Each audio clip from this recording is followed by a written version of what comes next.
ಮಿತ್ರರೇ ನಮಸ್ಕಾರ. ಮಿತ್ರರೇ, ಇಸ್ರೇಲ್ ಅಮೆರಿಕ ಜಂಟಿಯಾಗಿ ಇರಾನ್ ಮೇಲೆ ಮಾಡ್ತಾ ಇರುವಂತಹ ಈ ಯುದ್ಧದಲ್ಲಿ ಅತಿ ಹೆಚ್ಚು ನಷ್ಟ ಸಂಭವಿಸಿರೋದು ಯಾರಿಗೆ ಕೇಳಿದ್ರೆ ಇಸ್ರೇಲ್ಗೂ ಅಲ್ಲ, ಅಮೆರಿಕಾಗೂ ಅಲ್ಲ, ಇರಾನ್ಗೂ ಕೂಡ ಅಲ್ಲ, ಬದಲಾಗಿ UAE ದೇಶಕ್ಕೆ. ಯುನೈಟೆಡ್ ಅರಬ್ ಎಮಿರೇಟ್ಸ್ ಈ ಯುದ್ಧದಲ್ಲಿ ಅತಿ ಹೆಚ್ಚು ಹಾನಿಗೊಳಗಾಗಿರುವಂತಹ ದೇಶ. ಇದನ್ನು ಕೇಳಿದ್ರೆ ನಿಮಗೆ ಆಶ್ಚರ್ಯ ಆಗಬಹುದು, ಆದರೂ ಕೂಡ ಸತ್ಯ.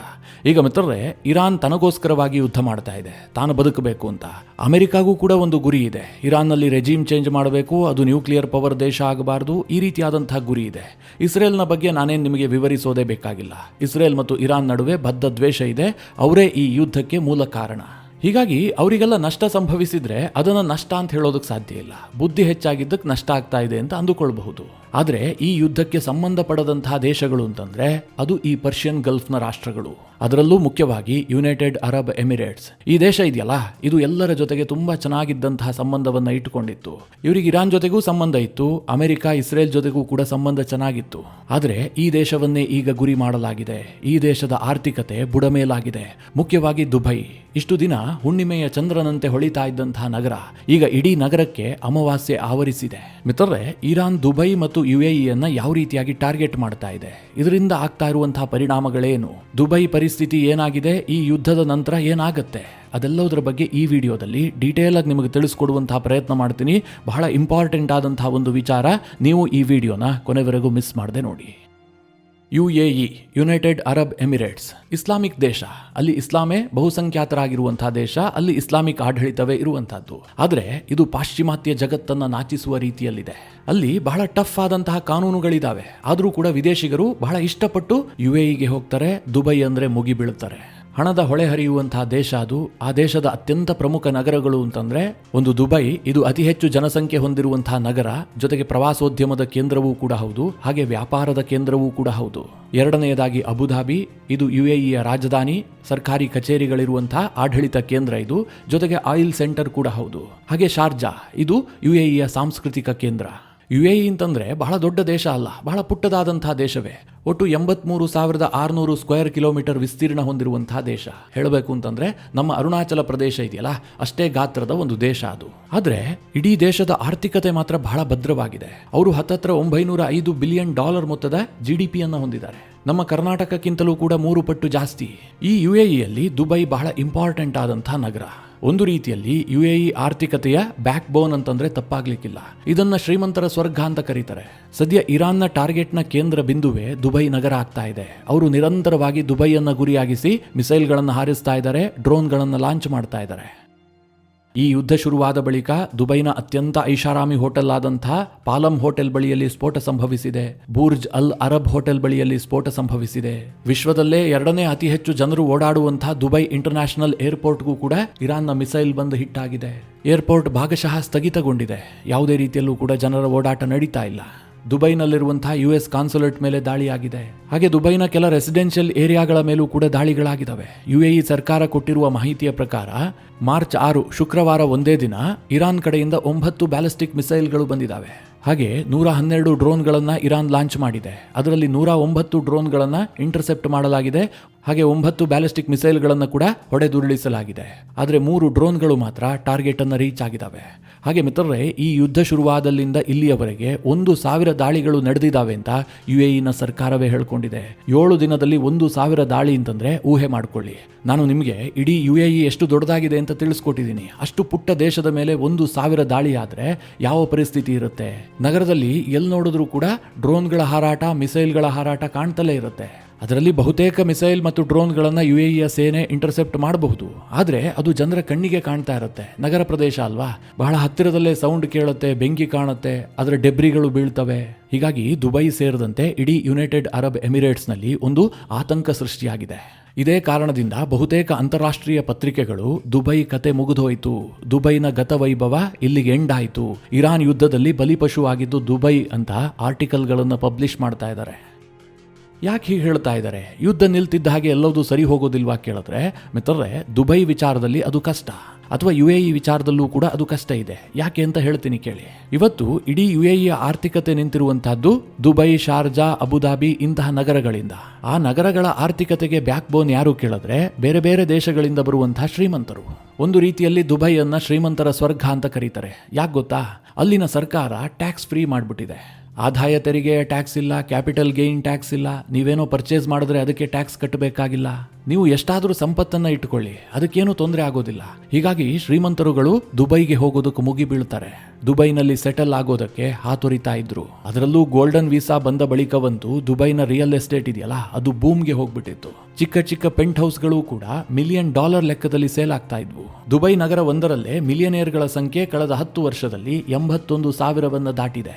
2025 ಒಂದೇ ವರ್ಷದಲ್ಲಿ $10 ಮಿಲಿಯನ್ ಹೆಚ್ಚಿನ ಮೊತ್ತದ 500 ಆಸ್ತಿಗಳು ಮಾರಾಟ ಆಗಿದ್ದಾವೆ. ಹಾಗೆ 327 ಮಂದಿ $100 ಮಿಲಿಯನ್ ಗಿಂತ ಹೆಚ್ಚಿನ ಆಸ್ತಿ ಇರುವಂತವರು ದುಬೈಗೆ ಬಂದಿದ್ದಾರೆ. ಹಾಗೆ 20 ಮಂದಿ ಬಿಲಿಯನೇರ್ಗಳು ದುಬೈಗೆ ಬಂದು ಸೆಟಲ್ ಆಗಿದ್ದಾರೆ. ಹಾಗೆ 2025 ಒಂದೇ ವರ್ಷದಲ್ಲಿ 9,800 ಮಿಲಿಯನೇರ್ಗಳು ದುಬೈಗೆ ವಲಸೆ ಬಂದಿದ್ದಾರೆ. ಅಂದ್ರೆ $10-15 ಮಿಲಿಯನ್ ಹೊಂದಿದಂತಹ ಸಿರಿವಂತರೇನಿರ್ತಾರೆ ಅವರು ಬಂದಂತಹ ಸಂಖ್ಯೆ 9,800 ಇದೆ ಒಂದು ವರ್ಷದಲ್ಲಿ. ಇದರಿಂದ ದುಬೈನ ಆರ್ಥಿಕತೆಗೆ ಹರಿದು ಬಂದಂತಹ ಸಂಪತ್ತೆಷ್ಟು ಕೇಳಿದ್ರೆ $63 ಬಿಲಿಯನ್. ಯಾಕೆ ಅಂತಂದ್ರೆ ಅಲ್ಲಿ ಟ್ಯಾಕ್ಸ್ ಇಲ್ಲ, ಸರ್ಕಾರದಿಂದ ಯಾವುದೇ ಒತ್ತಡ ಇಲ್ಲ, ಸೇಫ್ಟಿ ಇದೆ, ಬಹಳ ಖಡಕ್ ಆದಂತಹ ಕಾನೂನಿದೆ, ಅಲ್ಲಿ ಸಿರಿವಂತರಿಗೆ ಯಾವುದೇ ಸಮಸ್ಯೆ ಆಗೋದಿಲ್ಲ, ಜನರಿಗೆ ಸಿವಿಕ್ ಸೆನ್ಸ್ ಇದೆ. ಬಹಳ ವಿಚಿತ್ರ ಏನು ಗೊತ್ತಾ? ನಮ್ಮ ದೇಶದಲ್ಲಿರುವಂತಹ ಜನ ಇಲ್ಲಿ ಅವರು ಸಿವಿಕ್ ಸೆನ್ಸ್ ಅನ್ನ ತೋರಿಸೋದಿಲ್ಲ. ಇಲ್ಲಿ ಎಲ್ಲಂದ್ರಲ್ಲಿ ಉಗಿತಾರೆ, ಇಲ್ಲಿ ಎಲ್ಲಿ ಬೇಕಾದ್ರೂ ಅಲ್ಲಿ ಕಸ ಹಾಕ್ತಾರೆ, ಸಾರ್ವಜನಿಕ ಸ್ಥಳಗಳಲ್ಲಿ ಯಾವ ರೀತಿಯಾಗಿ ಬೇಕಾದ್ರೂ ವರ್ತಿಸ್ತಾರೆ. ಇದೇ ಜನ ದುಬೈಗೆ ಹೋದ್ರೆ ಅಲ್ಲಿ ಬಹಳ ನೀಟಾಗಿರ್ತಾರೆ, ಅಲ್ಲಿನ ಕಾನೂನನ್ನ ಪಾಲಿಸ್ತಾರೆ. ನಮ್ಮ ದೇಶದವ್ರು ಹಾಗಿರ್ಲಿ, ಪಾಕಿಸ್ತಾನ, ಬಾಂಗ್ಲಾದೇಶದಿಂದ ಬಂದವರು ಕೂಡ ದುಬೈಗೆ ಬರ್ತಿದ್ದ ಹಾಗೆ ಅಲ್ಲಿನ ಕಾನೂನನ್ನ ಪಾಲನೆ ಮಾಡ್ತಾರೆ, ಶಿಸ್ತನ್ನ ಮೇಂಟೈನ್ ಮಾಡ್ತಾರೆ. ಯಾಕೆ ಅಂತಂದ್ರೆ ಅಲ್ಲಿನ ಸರ್ಕಾರದ ಕಾನೂನು ಅಷ್ಟು ಗಟ್ಟಿಯಾಗಿದೆ. ಹೀಗಾಗಿ ಶ್ರೀಮಂತರಿಗೆ ಅದು ಇಷ್ಟ ಆಗತ್ತೆ. ಬಹುತೇಕ ಭಾರತ, ಚೈನಾ, ಯುರೋಪ್, ಅಮೆರಿಕ ಈ ಎಲ್ಲ ದೇಶದ ಶ್ರೀಮಂತರು ದುಬೈಗೆ ಬಂದು ಸೆಟಲ್ ಆಗುವಂತವರ ಸಂಖ್ಯೆ ಜಾಸ್ತಿ ಆಗ್ತಲೇ ಹೋಗ್ತಾ ಇತ್ತು. ಆದ್ರೆ ಇರಾನ್ ಯುದ್ಧ ಯಾವಾಗ ಶುರುವಾಯಿತೋ ದುಬೈನ ಜನ ಭಯಗೊಂಡಿದ್ದಾರೆ. ನಿಮಗೆಲ್ಲ ಗೊತ್ತೇ ಇದೆ, ಈ ಶ್ರೀಮಂತರಿಗೆ ಪ್ರಾಣ ಭಯ ಜಾಸ್ತಿ. ಇಷ್ಟೆಲ್ಲ ಸಂಪತ್ತನ್ನ ಗಳಿಸಿದೀನಿ, ಇದನ್ನ ಅನುಭವಿಸದೆ ಸಾಯೋದಕ್ಕೆ ಸಾಧ್ಯವಾ? ಈ ಒಂದು ಭಯ ಅವ್ರಿಗೆ ಕಾಡುತ್ತೆ. ಸದ್ಯ ದುಬೈನಲ್ಲಿ ವಾಸ ಮಾಡ್ತಾ ಇರುವಂತಹ ಸಿರಿವಂತರಿಗೂ ಕೂಡ ಇಂತಹದೇ ಭಯ ಕಾಡ್ತಾ ಇದೆ. ನಾನು ಆಗ್ಲೇ ಹೇಳಿದೆ, ಕಳೆದ ಒಂದು ವಾರದಲ್ಲಿ 1,000 ಅಟ್ಯಾಕ್ಗಳಾಗಿದ್ದಾವೆ. ಅದರಲ್ಲಿ ಬಹುತೇಕ ಡ್ರೋನ್ ಮತ್ತು ಮಿಸೈಲ್ಗಳನ್ನ UAE ಏರ್ ಫೋರ್ಸ್ ಇಂಟರ್ಸೆಪ್ಟ್ ಮಾಡಿರಬಹುದು. ಆದ್ರೂ ಕೂಡ ಕಣ್ಣೆದುರುಗಡೆ ನಡೀತಾ ಇರುವಂತಹ ಘಟನೆಗಳನ್ನ ನೋಡಿದಾಗ ಅವರಿಗೆ ಭಯ ಕಾಡುತ್ತೆ. ಎಷ್ಟರ ಮಟ್ಟಿಗೆ ಅಂತಂದ್ರೆ, ಒಂದು ಖಾಸಗಿ ಜೆಟ್ ಕಂಪನಿಯ CEO ಅಮೀರ್ ನಗರ್ ಎನ್ನುವಂತವರ ಮಾಹಿತಿಯನ್ನ ಆಧರಿಸಿ CNBC ಒಂದು ವರದಿಯನ್ನ ಮಾಡಿದೆ. ಈ ಯುದ್ಧ ಶುರುವಾದ ಬಳಿಕ ಪ್ರತಿದಿನವೂ ಕೂಡ 100 ಮಂದಿ ಶ್ರೀಮಂತರು ಕರೆ ಮಾಡ್ತಾ ಇದ್ದಾರೆ. ಯಾಕೋಸ್ಕರವಾಗಿ? ಪ್ರೈವೇಟ್ ಜೆಟ್ ಬೇಕು, ಈ ದೇಶ ಬಿಟ್ಟು ನಾವು ಬೇರೆ ದೇಶಕ್ಕೆ ಹೋಗಬೇಕು ಅಂತ. ನಿಮಗೆ ನೆನಪಿರಲಿ, ಒಂದು ಪ್ರೈವೇಟ್ ಜೆಟ್ ದುಬೈನಿಂದ ಯುರೋಪ್ಗೆ ಹೋಗಬೇಕು ಅಂತಂದ್ರೆ ಕನಿಷ್ಠ ಪಕ್ಷ $3.5 ಕೋಟಿ ಖರ್ಚಾಗತ್ತೆ. ಅಂತಹದ್ರಲ್ಲಿ ಪ್ರತಿದಿನವೂ ಕೂಡ 100 ಮಂದಿ ಕರೆ ಮಾಡ್ತಾ ಇದ್ದಾರೆ ಅಂತಂದ್ರೆ ಎಷ್ಟು ಶ್ರೀಮಂತರು ದುಬೈ ನಗರವನ್ನ ಬಿಟ್ಟು ಹೊರಡೋದಕ್ಕೆ ಮುಂದಾಗಿದ್ದಾರೆ ಅಂತ ನೀವೇ ಊಹೆ ಮಾಡ್ಕೊಳ್ಳಿ. ಇದು ಯುದ್ಧ ನಿಂತ ಮೇಲೆ ಸರಿ ಹೋಗುತ್ತಾ ಕೇಳಿದ್ರೆ ಸಾಧ್ಯತೆಗಳು ಬಹಳ ಕಡಿಮೆ ಇದೆ. ಇದಕ್ಕೆ ವರ್ಷಗಳೇ ತೆಗೆದುಕೊಳ್ಳಬಹುದು. ಯಾಕೆ ಅಂತಂದ್ರೆ ದುಬೈಯನ್ನ ಸೇಫ್ ಹೆವೆನ್ ಅಂತ ಬಿಂಬಿಸೋದಕ್ಕೆ ಅವರು ದಶಕಗಳ ಕಾಲ ಪ್ರಯತ್ನ ಪಟ್ಟಿದ್ದಾರೆ. ಅರಬ್ನ ರಾಷ್ಟ್ರಗಳು ಹೊತ್ತಿ ಉರಿತಾ ಇದ್ರೂ ಕೂಡ ದುಬೈನಲ್ಲಿ ಏನೂ ಪ್ರಾಬ್ಲಮ್ ಇಲ್ಲ, ದುಬೈ ಬಹಳ ಸೇಫ್ ಆಗಿದೆ, ಈ ರೀತಿಯಾಗಿ ಬಿಂಬಿಸಿ ಜನರನ್ನು ಆಕರ್ಷಿಸೋದಕ್ಕೆ ಬಹಳ ಸಮಯ ತೆಗೆದುಕೊಂಡ್ರು. ಅಂತಿಮವಾಗಿ ಆ ನಂಬಿಕೆಯನ್ನು ಗಳಿಸುವಲ್ಲಿ ದುಬೈ ಯಶಸ್ವಿಯಾಗಿತ್ತು. ಕಳೆದ ಒಂದು 5-6 ವರ್ಷಗಳಿಂದ ದುಬೈಗೆ ವಲಸೆ ಹೋಗುವಂತಹ ಸಿರಿವಂತರ ಸಂಖ್ಯೆ ಜಾಸ್ತಿ ಆಗ್ತಾ ಇತ್ತು. ಸದ್ಯ UAE ಸರ್ಕಾರ ಯಾವ ರೀತಿಯಾಗಿ ಯೋಚನೆ ಮಾಡ್ತಾ ಇತ್ತು ಅಂತಂದ್ರೆ, ಇದೇ ರೀತಿಯಾಗಿ ನಮ್ಮ ಆರ್ಥಿಕತೆ ಬೆಳೀತಾ ಹೋದ್ರೆ ನಾವು ಆಯಿಲ್ ಮೇಲಿನ ಡಿಪೆಂಡೆನ್ಸಿಯನ್ನ 0 ಮಾಡಬಹುದು, ಒಂದು ಆಯಿಲ್ನ ಹೊರತಾದಂತಹ ಎಕಾನಮಿಯನ್ನ ಸ್ಥಾಪಿಸಬಹುದು ಅನ್ನುವಂತಹ ಕಾನ್ಫಿಡೆನ್ಸ್ UAE ಸರ್ಕಾರಕ್ಕೆ ಬಂದಿತ್ತು. ಆ ಮಟ್ಟಿಗೆ ವಿದೇಶದಿಂದ ಸಂಪತ್ತು ಹರಿದು ಬರ್ತಾ ಇತ್ತು. ಆದರೆ ಈ ಯುದ್ಧದಲ್ಲಿ ಇರಾನ್ UAEಯನ್ನ ಟಾರ್ಗೆಟ್ ಮಾಡಿರುವ ಕಾರಣದಿಂದಾಗಿ, ಅದರಲ್ಲೂ ಮುಖ್ಯವಾಗಿ ದುಬೈ, ಶಾರ್ಜಾ, ಅಬುಧಾಬಿಯಂತಹ ನಗರಗಳನ್ನು ಟಾರ್ಗೆಟ್ ಮಾಡಿದ ಕಾರಣದಿಂದಾಗಿ ಇಡೀ ಆರ್ಥಿಕತೆ ಅಸ್ತವ್ಯಸ್ತಗೊಂಡಿದೆ. ಇಲ್ಲಿ ಇರಾನ್ ಯಾಕೋಸ್ಕರವಾಗಿ UAEಯನ್ನೇ ಹೆಚ್ಚು ಟಾರ್ಗೆಟ್ ಮಾಡ್ತಾ ಇದೆ? ಈ ಪ್ರಶ್ನೆಯನ್ನ ಕೇಳಿದ್ದೆ ಆದ್ರೆ ಇದಕ್ಕೆ ಅನೇಕ ಕಾರಣಗಳಿದಾವೆ. ಮೊದಲನೇದಾಗಿ UAE ಇದೆಯಲ್ಲ, ಇದು ಆರ್ಥಿಕತೆಯ ಹಬ್. ಇಲ್ಲಿ ಹೊಡೆದಿದ್ದೆ ಆದ್ರೆ ಇಡೀ ವಿಶ್ವದಲ್ಲಿ ಅದರ ಪರಿಣಾಮ ಕಾಣುತ್ತೆ. ಗ್ಲೋಬಲ್ ಎಕಾನಮಿಯಲ್ಲಿ ಸಂಚಲನ ಸೃಷ್ಟಿಯಾಗತ್ತೆ. ಇದರ ಎಫೆಕ್ಟ್ ಅಮೆರಿಕ ಮೇಲೂ ಕೂಡ ಆಗತ್ತೆ. ಅಮೆರಿಕ ಒತ್ತಡಕ್ಕೊಳಗಾಗಿ ಯುದ್ಧದಲ್ಲಿ ಹಿಂದೆ ಸರಿಯುವಂತಹ ಸಾಧ್ಯತೆಗಳಿರ್ತವೆ. ನೀವು ಸಣ್ಣದಾಗಿ ಯೋಚನೆ ಮಾಡಿ, ಬಡವರಿಗೆ ಎಷ್ಟೇ ಹಾನಿ ಆಗ್ತಾ ಇದ್ರೂ ಕೂಡ ಅದನ್ನ ಕೇಳೋದಕ್ಕೆ ಯಾರೂ ಇರೋದಿಲ್ಲ. ಗಾಜಾ ಮೇಲೆ ಇಸ್ರೇಲ್ ವರ್ಷಗಟ್ಟಲೆ ಬಾಂಬ್ ಹಾಕ್ತು. ಇಸ್ರೇಲ್ ಅನ್ನ ಎಲ್ಲರೂ ಖಂಡಿಸ್ತಾ ಇದ್ರು. ಆದ್ರೆ ಏನೋ ಆಗೋಗ್ಬಿಡ್ತು ಅಂತ ಹೇಳಿ ಒಂದೇ ಸಮನೆ ಮುಗಿಬಿದ್ದಿಲ್ಲ. ಅದೇ Dubai, Sharjah, Abu Dhabi, Doha, Riyadh ಇಂತಹ ನಗರಗಳ ಮೇಲೆ ಬಾಂಬ್ ಬೀಳ್ತಿದ್ದ ಹಾಗೆ ಇಡೀ ವಿಶ್ವ ಯಾವ ರೀತಿಯಾಗಿ ರಿಯಾಕ್ಟ್ ಮಾಡ್ತಾ ಇದೆ? ಯಾಕೆ ಕೇಳಿದ್ರೆ ಇಲ್ಲಿ ಏಟು ಬೀಳ್ತಾ ಇರುವಂತಹದ್ದು ಶ್ರೀಮಂತರಿಗೆ. ಇದನ್ನ ಚೆನ್ನಾಗಿ ಅರ್ಥ ಮಾಡಿಕೊಂಡಿರುವಂತಹ ಇರಾನ್ ಇವುಗಳನ್ನೇ ಹೆಚ್ಚು ಟಾರ್ಗೆಟ್ ಮಾಡ್ತಾ ಇದೆ. ಇದರ ಜೊತೆಗೆ ಇರಾನ್ಗೆ ಇನ್ನೂ ಒಂದು ಉದ್ದೇಶ ಇದೆ. ಈ ದೇಶಗಳನ್ನ ಟಾರ್ಗೆಟ್ ಮಾಡಿದ್ದೆ ಆದ್ರೆ ಸಹಜವಾಗಿ ಇವರು ಒತ್ತಡಕ್ಕೊಳಗಾಗ್ತಾರೆ. ಆ ಒತ್ತಡವನ್ನ ಯುಎಸ್ಗೆ ಟ್ರಾನ್ಸ್ಫರ್ ಮಾಡ್ತಾರೆ. ಯುಎಸ್ ಕೂಡ ಇವರ ಒತ್ತಡಕ್ಕೆ ಮಣಿಯಲೇಬೇಕು. ಯಾಕೆಂದ್ರೆ ಯುಎಸ್ನ ಎಕಾನಮಿಯೂ ಕೂಡ ಈ ದೇಶಗಳ ಎಕಾನಮಿಯ ಮೇಲೆ ಡಿಪೆಂಡ್ ಆಗಿದೆ. ಅದು ಹೇಗೆ ಅಂತ ನಾನು ಮುಂದೆ ವಿವರಿಸ್ತೀನಿ. ಈ ವಿಚಾರವನ್ನ ಚೆನ್ನಾಗಿ ಅರ್ಥ ಮಾಡಿಕೊಂಡಂತಹ ಇರಾನ್ ಈ ದೇಶಗಳಿಗೆ ಹೊಡೆಯೋದಕ್ಕೆ ಶುರು ಮಾಡ್ತು. ಹಾಗೆ ಇರಾನ್ನ ಇನ್ನೊಂದು ತಂತ್ರಗಾರಿಕೆ ಏನು ಕೇಳಿದ್ರೆ, ಈ ದೇಶಗಳಿಗೆ ಈ ರೀತಿಯಾಗಿ ಹಾನಿ ಮಾಡಿದ್ದೆ ಆದ್ರೆ ಒಂದು ವೇಳೆ ಇರಾನ್ನಲ್ಲಿ ಈ ರೆಜಿಮ್ ಬಚಾವಾಯ್ತು ಅಂತ ಅಂದುಕೊಳ್ಳಿ, ಅವ್ರಿಗೆ ಹೇಗೆ ಲಾಭ ಆಗುತ್ತೆ ಅಂತಂದ್ರೆ ಮುಂದಿನ ದಿನಗಳಲ್ಲಿ ಈ ಪರ್ಷಿಯನ್ ಗಲ್ಫ್ನ ರಾಷ್ಟ್ರಗಳು ಯುಎಸ್ ಅನ್ನ ಜಾಗ ಖಾಲಿ ಮಾಡೋದಕ್ಕೆ ಹೇಳ್ತವೆ. ಯಾಕೆ ಕೇಳಿದ್ರೆ ಯುದ್ಧ ಪುನಃ ಆಗಬಹುದು. ಯುಎಸ್ ನ ಬೇಸ್ಗಳು, ಮಿಲಿಟರಿ ನೆಲೆಗಳು ನಮ್ಮಲ್ಲಿ ಇದ್ದಿದ್ದೇ ಆದ್ರೆ ಮತ್ತೆ ಇರಾನ್ ನಮ್ಗೆ ಹೊಡೆಯುತ್ತೆ, ನಮ್ಗೆ ಆರ್ಥಿಕವಾಗಿ ನಷ್ಟ ಆಗುತ್ತೆ. ಹೀಗಾಗಿ ಯುಎಸ್ ಅನ್ನ ಇಲ್ಲಿಂದ ಜಾಗ ಖಾಲಿ ಮಾಡಿಸ್ತವೆ. ಇಡೀ ರೀಜನ್ ನಲ್ಲಿ ಯುಎಸ್ಗೆ ಹಿನ್ನಡೆ ಆಗುತ್ತೆ ಅನ್ನುವಂಥದ್ದು ಇರಾನ್ನ ಒಂದು ಲೆಕ್ಕಾಚಾರ.